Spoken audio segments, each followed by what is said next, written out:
Hi, it's Angela Critters.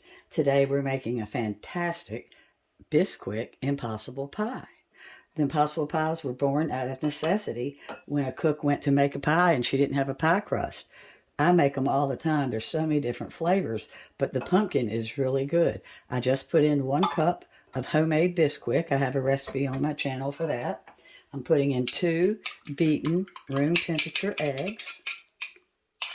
I'm in love with Impossible Pies. I always have been. And I have half a cup of sugar, granulated sugar. I'm putting in 1 teaspoon of vanilla. I'll have the ingredients in the description. It calls for pumpkin pie spice, which I'm not a fan of. So I mixed together a little over half of a teaspoon of nutmeg and cinnamon, since I'm not a pumpkin, spice fan. And you don't use a mixer. So this pie is really great for people that are novices in a kitchen, that don't have any kitchen equipment.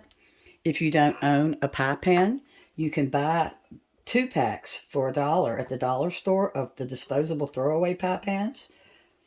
So, not having a pie pan is no excuse. And then I've got 1 tablespoon of softened butter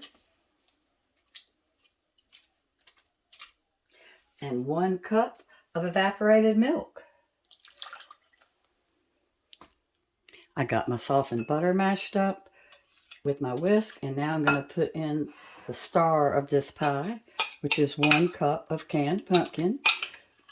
This pie, you can actually make 2 with the canned pumpkin. You can double this recipe if you like. If I had somebody to give the second one to, I would. I'm making this one for my freezer. It freezes fantastic. So I'm going to whip this up real quick. Don't beat it to death. But I still can see a little tiny bit of my butter in here. Don't ever be afraid of little bits of butter when you're baking, because it's going to melt once you heat it up. So that'll be okay. It only has to be beat up about a minute, minute and a half at the most. Lightly spray your 9-inch pan. And like I said, if you don't own a pan, just go buy some of the disposal ones. If you're going to take the pie to somebody's house for Thanksgiving, that works out great anyway. So this only beat up for not even a minute. It's okay to still see the little bits of butter. It was just softened, not melted. And I want to be sure and get all of this good stuff out.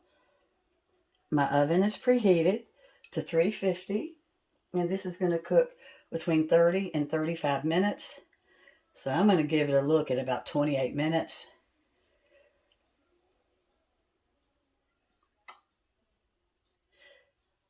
I'm sorry it's taking me so long, but I hate to lose any of the good flavor from a pie. All right, so this is going in. I'll show you the finished product. Well, it's out of the oven.